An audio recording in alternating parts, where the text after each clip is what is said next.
सुना है। और महाराज जी की कुटी के अंदर से ही हम आपको महाराज जी के पहले दर्शन करवा रहे हैं। और बहुत से मित्रों ने, दोस्तों ने यूट्यूब पर कहा कि महावीर दास जी महाराज का सत्संग हमें डेली सुनाइए। तो डेली तो हम नहीं कर सकते, लेकिन हाँ, ज्यादा से ज्यादा महाराज जी के पास हम सत्संग के लिए आना चाहते हैं। और अभी फिलहाल आपने देखा था पिछले दिनों यही इसी कुटी में बहुत अच्छी राम कथा हुई है। और देश विदेश से भी लोग महाराज जी को सुन रहे हैं, भक्तजन सुन रहे हैं। तो आज महाराज जी के आपको साक्षात दर्शन पुनः एक बार हम करा रहे हैं। महाराज जी, राम कथा हो गई और बहुत से भक्तों ने कहा कि महाराज जी का डेली ही सत्संग भेजो। तो इस पर आप भक्तों को क्या आशीर्वाद देंगे, क्या कहना चाहेंगे? मैं भक्तों को यही कहना चाहूंगा, जी डेली सत्संग तो मैं नहीं कर सकता, क्योंकि हमारे पास सेवा है। जी जी हमारे पास 10 मूर्ति रहते हैं, जी हमको सब देखना पड़ता है। जी सत्संग तो मेरा दिन भर होते रहता है, क्योंकि नाम स्मरण और सेवा मेरे मुख में, हाथ में ही 24 घंटा बना रहता है। जी जी तो मैं अपने कर्मों को और अपनी भजन को और सेवा को ही प्रधानता दिया हूँ। इसी में अपना समय 24 घंटा 2 4 5 मूर्ति के साथ अपना बड़ी हंसी खुशी से गुजरते रहता है। और जब तुम लोग कभी कभी आ जाते हो, ज्यादा दबाव देते हो, तो 2 4 मिनट जो भी जिसका भला हो हमसे, तो शब्द का उच्चारण ठाकुर जी के द्वारा हो जाता है, तो हमें भी अच्छा लगता है। जो भक्त को हमारी सत्संग बहुत प्रिय लगता है, और भगवान करे जो हमारी सत्संग को सुने ही नहीं बल्कि आचरण भी करे और उस पर चलने का प्रयास करें, वैसा क्रिया को अपने अंदर में उतारें, जिससे कि उनकी जीवन धन हो। और मैं भक्तों के लिए और इससे ज्यादा क्या संदेश दे सकता वैसे तो हूँ। महाराज जी, दुर्गम रास्तों से साधन संसाधन आना बड़ा मुश्किल हो जाता है। और बहुत सारी चुनौतियों को महसूस करने के बाद भी आपने राम कथा का आयोजन किया। संत समाज को अक्सर ऐसी कथाओं पर बहुत ही दिव्य अनुभव होते हैं। तो भक्त समाज से आप अपना दिव्य अनुभव साझा करना चाहेंगे? हाँ, बिल्कुल साझा करने जाएंगे। बिना भक्त का भगवान नहीं होते, बिना भक्त का भगवान भी शोभनीय नहीं होते। इसीलिए मैं सदा से जुड़ा हूँ, आज भी जुड़ा हूँ और कल भी जुड़ा रहूंगा। और हमसे जहां तक होगा, जो भी मुझे अनुभूति इस चित्रकूट के धरती पर प्राप्त हो रहा है नित्य, मैं सब समाचार, सब शुभ सत्संग मैं वीडियो के द्वारा देते रहूंगा। यही मेरी इच्छा है, और इससे ज्यादा मेरी कोई इच्छा नहीं है। जो भी इच्छा थी भगवान ने मुझे पूरा कर दिया। अब मेरी इच्छा है, जो मैं अब कुछ अगर भगवान की कृपा पाया हूं, तो मैं भक्त का कल्याण करूं और उनके दुख को अपना सुख दे करके उन्हें सुखिया और आनंद की अनुभूति कराऊं। यह मेरी इच्छा है, और इससे ज्यादा मुझे कोई इच्छा नहीं है। तो महाराज जी, कथा के दौरान कोई चमत्कारिक अनुभव? हाँ, हुआ, चमत्कारी भी अनुभव हुआ, देखने को भी मिला और दिखाने को भी मिला। हाँ दोनों चीज मिला, हाँ क्योंकि भगवान की साधना कभी निष्फल नहीं हो सकता, जी चाहे जो भी करे। हम तो खैर भेष में है उनके, तो हमारे लिए तो मान लीजिए जे कि असंभव भी संभव हो जाता है। लेकिन दुनिया के लिए असंभव काम को संभव करने के लिए उनको थोड़ा सा त्याग करना पड़ेगा। जी बिना त्याग का असंभव संभव नहीं हो सकता। हाँ, भक्ति एक ऐसी चीज है जो फूलों से भी हल्का है, भक्ति ऐसी चीज है जो पहाड़ों से भी भारी है। तो उनके ऊपर डिपेंड करता है, जो फूल बना के रखेंगे कि पहाड़ बना के रखेंगे, जी ये तो उनकी इच्छा है। हम लोग के लिए जब शुरू में आए तो पहाड़ था, मैं कहा ये नहीं उठेगा भाई, छोड़ो हटाओ, अब ये सब झंझट से दूर चलो, कहीं दूसरा कुछ और करके जी लेंगे। लेकिन जब ऐसा भाव आए, तो फूल की तरह मेरा भजन हो गया, मेरा सेवा हो गया। अब मुझे जो भी इच्छा में था, जो भी मैं चाहना चाहता था इस धरती पर, वो मुझे प्राप्त हुआ इस अनुष्ठान के द्वारा, इस कार्यक्रम के द्वारा। अब मुझे किसी चीज की चिंता नहीं है, और अगर चिंता है तो उसके लिए कोई गम भी नहीं है, क्योंकि अभी जीवन में कुछ दिन और चित्रकूट वास करना है, तो पूरा कर लूंगा। तो महाराज जी, कुछ दिन क्यों, हम तो यही चाहेंगे कि आप भाई, अनंत दिन। जितना भगवान ने हमें उम्र दिया है उतना ही दिन तो मैं रह सकता। मैं एक दिन भी अपने मर्जी से नहीं रह सकता, एक पल भी नहीं रह सकता। यही तो सबसे बड़ी खासियत है जीवन में। तो मैं जाने की चिंता नहीं करता कभी, मरने की चिंता नहीं करता। मैं सर्वदा जब से भक्त बना तब से जीने की चिंता करता हूँ। मरना तो एक दिन है ही, उसको कोई नहीं रोक सकता। तो भंडारे में महाराज जी हमने खुद प्रसाद चखा था। इतना स्वादिष्ट प्रसाद महाराज जी, मतलब हमारे अभी भी रोए जागृत हो जाते हैं ठाकुर जी महसूस की जब कर। भोग लग जाती है तो उसमें स्वाद आ जाता है, और कोई विशेषता नहीं है। और रही बात, जो हम लोग थोड़ा शुद्धता का प्रतीक रखते हैं और हर चीज़ बढ़िया से साफ-सुथरा से उसको बनाते हैं, फिर ठाकुर जी को भोग लगा कर के पवाते हैं, फिर हम भक्तों को, संतों को पवाते हैं, तो आनंद ही आनंद होता है। जो भी मूर्ति, हमारे भारतवर्ष के जो भी भक्त हैं, जो भगवान से प्रेम करते हैं, संतों जी, का सत्संग सुनते हैं, उनके लिए भी मैं अनिवार्य कहता हूँ कि जीवन में भगवान के भोग लगा के ही प्रसाद पाओ। तो भोजन से तो सब पेट भरता है, स्वाद किसी-किसी को मिलता है। स्वाद उसे ही प्राप्त होता है जो भगवत कार्य करके, माने उनको भोग लगा के जो प्रसाद पाता है, वही स्वाद पाता है। बाकी तो सारी दुनिया अपना बनाया, खाया, पेट भर गया, स्वाद से उसे क्या मतलब है। लेकिन स्वाद जब मिलता है, तो फिर शांति अंदर से महसूस होता है। किसी चीज़ का अगर स्वाद बढ़िया से मिल गया, जी। तो अंदर में, हृदय में शांति प्रदान मिलता है, शांति मिलता है। जब महाराज जी आपके भक्तों की एक बड़ी समस्या यही है, और हमने भी किसी किताब में पढ़ा कि अक्सर धन कमाने की लालसा में लोग बहुत परिश्रम करते हैं और तन को खो देते हैं। फिर जब वो धन कमा लेते हैं तो इस तन को संभालने के लिए उसी धन को खर्च कर देते हैं। तो ज्यादातर लोग धन इस कलयुग में कमाना भी चाहते हैं और रहे भी, तभी उनका जीवन सुख में व्यतीत भी हो सकता है साधन संसाधन से। तो इसका क्या उपाय है? लोग क्या नहीं कर पा रहे हैं जिससे बहुत सारे लोग गरीब हैं? क्या कोई प्रारब्ध की सब वजह से काम गरीब हमारे होते हैं? भारत के सब भक्त करते हैं, कोई ऐसा कर्म नहीं जो उनसे वंचित रहता है। अगर वंचित रहता है सिर्फ जीवन में, तो एक राम नाम का ही स्मरण वंचित होता है, जिससे कि उनके ऊपर सारी आपदा, सारा दुख, सारा संसार का जितना भी निष्क्रिय शरीर के अंदर प्रवेश करता है, वो सब उसमें प्रवाहित रहता है। इसीलिए उसके मुख से राम नाम नहीं निकलता है। और जिस दिन वो 10 मिनट, 20 मिनट, अरे 24 घंटे का रात दिन होता है, 24 घंटा में कम से कम 24 मिनट तो भगवान को दे दो। फिर देखो देखिए इस 24 मिनट का क्या खेल होता है, क्या इसका प्रभाव पड़ता है। अगर इतना भी नहीं दे सकते, तो तुम न सत्संग के लायक हो, न भगवान के लायक हो, न संत के लायक हो। फिर तो बस चर्चा सुनो, आंख से देखो, इसके बाद तेरे मुख से नहीं निकलना है, क्योंकि तेरे में न हृदय है, न दया है, न निर्बलता है, कुछ नहीं है तेरे में। सिर्फ अपने स्वार्थ के लिए जिया, खूब धन बटोर करके रखा। और जब भगवान के नाम से वंचित हो जाते हो, तो सारा पैसा तुम्हारा जाता है हॉस्पिटल में, हुँ। और कुछ नहीं करते हो। इससे ज्यादा क्या करोगे तुम? तो महाराज जी, अमीरी और गरीबी क्या प्रारब्ध की वजह से भी होती है? कुछ लोग पूर्व जन्म के कर्मों की वजह से, कोई अमीर है, कोई गरीब है, बहुत प्रयत्न करते हैं, लोग नहीं भी कमा पाते हैं धन। ऐसा है, अमीरी और गरीबी ये हर युग में है। ऐसा नहीं जो कलयुग में ही सिर्फ अमीरी गरीबी है। और अमीर और गरीब की बात करते हो, तो ये तो जन्म से कोई गरीब नहीं होता। हुँ।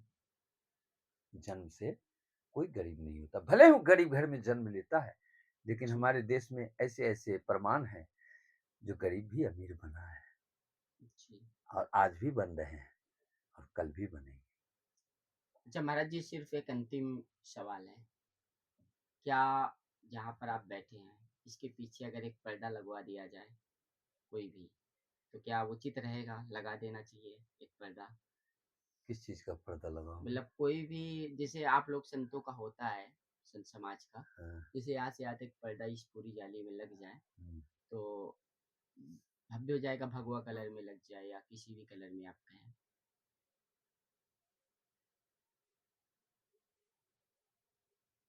कोई दिक्कत नहीं, हाँ, कोई दिक्कत नहीं। और अच्छा होगा जो हमारे भगवान खुले में है, पर्दे में हो जाएंगे, सबको जब चाहेगा तब दर्शन नहीं होगा। और रही बात,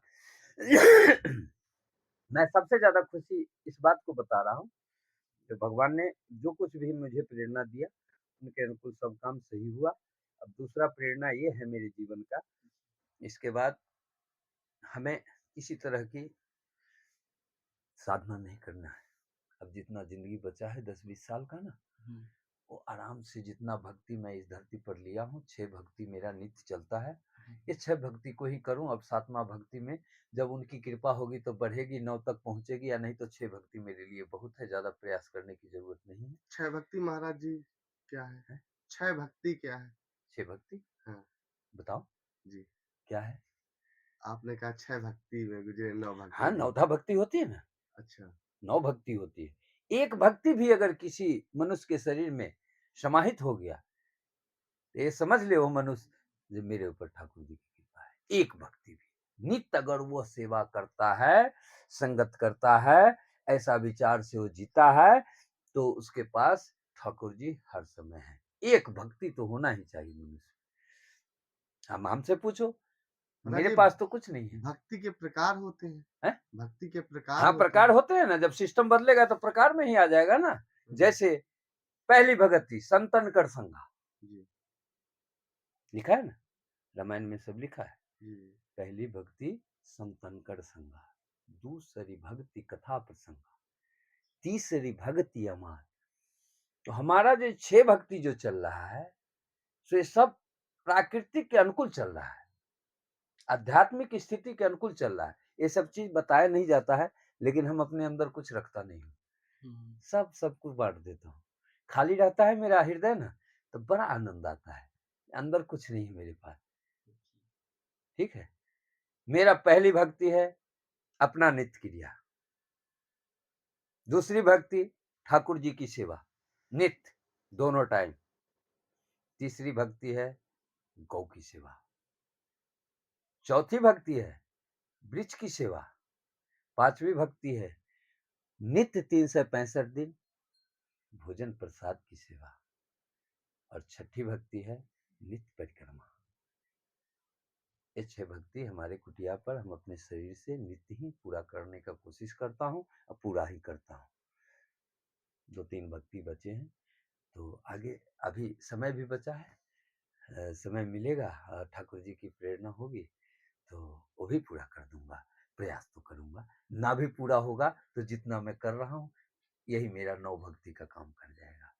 महाराज जी एक सवाल है, कुछ लोग कहते हैं कि हम लगातार पूजा पाठ करते हैं, भगवान का भजन करते हैं, भक्ति करते हैं और लंबे समय से करते आ रहे हैं, लेकिन फिर भी दुख हमें ही ज्यादा मिलता है, उसका ऐसा क्यों? कारण है, जी कुछ लोग तो हमारे भारत में ऐसे हैं जो बिना गुरु मुख हुए वो चाहते हैं जी कि मैं गुरु बन जाऊं साधना करके, तो उनको हमारी भगवान की भक्ति कबूल नहीं होती है, उसको भगवान भक्ति नहीं देते हैं, क्योंकि सब सिस्टम भगवान का बनाया हुआ है। उसके विरुद्ध मैं चलूंगा तो उस चीज की प्राप्ति नहीं होगी। और जो कहता है जब मैं रात दिन भजन करता हूं और हमें इसका कोई प्रभाव नहीं होता है, तो भगवान में कमी नहीं है, वो भक्त में कमी है। कहीं ना कहीं उसमें कपट है, कहीं ना कहीं उसमें स्वार्थ है, कहीं ना कहीं उसमें कोई ऐसा पाप कर्म है जो उसको छोड़ना नहीं चाहता है, उसको लेके साथ चल के वो चाहता है जो मैं भक्ति पालूं। तो असंभव, ऐसा ना हुआ है ना होगा। भक्त जो होता है, भक्ति जो करता है वो निश्चल भाव से करता है, छल कपट माया और स्वार्थहीन विचार से वो भक्ति करता है। हमें प्रभु कुछ नहीं चाहिए, अब तो सब कुछ जो भी था होना हो गया, अब जो बचा है, अब तो सारी समय आपके प्रति ही मेरा समय जीवन कटेगा। मैं ये नहीं कहता जब मैं आपका भजन करता हूँ तो आप मुझे हवेली दे दीजिए, भोजन दे दीजिए, गाड़ी दे दीजिए, खूब सोना चांदी दे दीजिए। जिसकी मन में ऐसा ही पहले भाव आ जाएगा तो वो सारी जिंदगी भजन करते रहेगा, उसे प्रभु की कृपा प्राप्त नहीं होगी और वो चीज का उसे प्राप्ति नहीं होगी। पर महाराज जी जो गृहस्थ जीवन में रह के हाँ। ये करते हैं तो वो इसकी लालसा तो रखते ही तो हैं। लालसा रखते हैं, तो लालसा रखने वाले को नहीं होती ठाकुर जी की कृपा। एक बात को जान लो, आप पूरे भारत सुन लो, लालसा रख के, स्वार्थ रख के, एक यही मार्ग है जो निस्वार्थ भाव से कोई भक्ति और भजन सेवा करता है, उसे ही भक्ति की और भगवान की कृपा प्राप्त होती है। जो लालसा रख के, स्वार्थ रख के करता है, उसे सारी ज़िंदगी वो भजन करते रहे, उसे कुछ नहीं मिलना है। उतना ही मिलेगा जो उतना शरीर से करेगा, क्योंकि उसमें तीनों चीज़ भरे हुए हैं। तो देखिए मित्रों, आज महाराज जी एक सवाल और लास्ट। महाराज जी, किस उम्र में गुरु बना लेना चाहिए? बचपन में, अच्छा, 55 में नहीं, बचपन में बना लेना बचपन चाहिए। में। जो बचपन में एक बार भी भगवान का नाम लेते रहेगा, तो उसे हर वक़्त दिल में याद रहेगा, अरे आज तो नहीं लिया हूँ, आज ले लेता हूँ भगवान का नाम। और जो बचपन में नाम लेगा, वही 55 के बाद जाकर के भगवान का भक्त बन सकता है, अन्यथा नहीं बन सकता है। ये मेरा अपना सोच है और अपना विचार है। और जो लोग जैसे गुरु दक्षिणा लेते हैं, हाँ, गुरु बनाते हैं हाँ। अपने, जैसे आप हैं, गुरु बना लिए कोई, तो तमाम लोग हैं। तो ऐसे एक उम्र होती, कोई शादी के समय गुरु बनाता है, कोई कुछ समय बाद बनाता है, तो एक ऐसी उम्र होनी चाहिए कि जिस पे इस समय गुरु आपको बना लेना चाहिए। ये बात गुरु सारी दक्षिणा ले लेना सुनिए, चाहिए। सारी दुनिया को मालूम है। जी, जो गुरु बिनु भव निधि तरइ न कोई, जो बिरंची शंकर सम होय। ये रामायण की चौपाई। जी। गुरु बिनु भव निधि तरइ न कोई, जो बिरंची शंकर सम होय। बिना गुरु का कोई भगवान का भक्त नहीं बन सकता। मनमुखी अगर बनना होता, आज हमारे इतने संतों को भक्तों के द्वारा ये आनंद प्राप्त नहीं होता। नहीं जाते। जब घर में ही बैठे हम किताब पढ़ करके सारा नॉलेज ले लिए, इसी के अनुसार मैं चल रहा हूं, तो मुझे मिल जाए, ये असंभव। क्यों? संत भेष को क्यों भगवान ने धरती पर रखा है? आज से संत थोड़ी आए हैं, तुम आज आए हो। तुमको याद है क्या कि मैं पिछले जन्म भी मनुष्य बन के आया हूं? कुछ बता सकते हो? तुम आए हो, लेकिन संत जब से सृष्टि हुई है, तब से बैठे रहते हैं। कल्याण का मार्ग दिखाने के लिए, भक्ति का मार्ग दिखाने के लिए, भगवान का दर्शन कराने के लिए। ये काम संत का है। चाहे उन्हें कोई गाली दे, चाहे उन्हें कोई लाठी बरसाए, चाहे उनको कोई वहां से नंगे करके भगा दे, उनको कोई गम नहीं है। वो अपना काम करेंगे। चाहे लाख तुम बम तोप से पूरे दुनिया को अंधेरा कर दो, सूर्य भगवान की अगर रोशनी आएगी, तो वह धुआं उजाला में बदल जाएगा। ऐसे हमारे कृपालु श्री राम जी हैं, जो ये सब चीज से वो नहीं डरते, लेकिन निश्चल भाव से, अनिश्चल भाव वाले को ही वो कृपा करते हैं। अन्यथा कोई जो ऐसा सोचता होगा, तो ये संभव नहीं है। अब कभी उसको भक्ति प्राप्त नहीं हो सकती। भक्ति के लिए त्याग करना पड़ता है, शांति का निदान करना पड़ता है। जो कहाँ शांति मिलेगा? घर में ही है तो कैसे शांति मिलेगा हमें? तो उसका भी मार्ग बता देता हूँ। घर में जो रह करके अगर भगवान की भक्ति करना चाहता है, उसके लिए वो ब्रह्म मुहूर्त में उठे। जब घर वाले उठे, तब तक उसका नहा धो के भगवान का भजन हो जाना चाहिए, तो भक्त बन सकता है। भगवान का गृहस्थी में रह के दोनों रस उसे प्राप्त होगा। अन्यथा दूसरा कोई ऐसा समय नहीं है 24 घंटे के अंदर, जो जब चाहे तब उठ करके भगवान की भक्ति कर ले। नहीं हो पाएगा। एक ही रास्ता है, एक ही मार्ग है, एक ही समय है। जो उस समय में अगर गृहस्थी चाहे, तो घर वाले, परिवार वाले, बच्चे वाले से पहले उठ करके वो अपना काम कर ले, तो भक्ति उसे कृपा प्रदान करेगी। दूसरा कोई रास्ता नहीं, दूसरा कोई मार्ग नहीं। और बताओ। हो गया महाराज जी आज के लिए। तो भक्तों के भारी मांग पर जब भक्तों ने बहुत निवेदन किया कि संत महावीर दास जी महाराज का सत्संग प्रतिदिन आना चाहिए, वही बात हमने रखी। और महाराज जी ने कहा कि प्रतिदिन तो नहीं हो सकता, लेकिन ज़्यादा से ज़्यादा वो भक्तों को अमृत वाणी से कृतार्थ करते रहेंगे। लेकिन शर्त इतनी ही रखी है कि जब भक्त सुन करके अपने जीवन में इसको आचरण बना लें,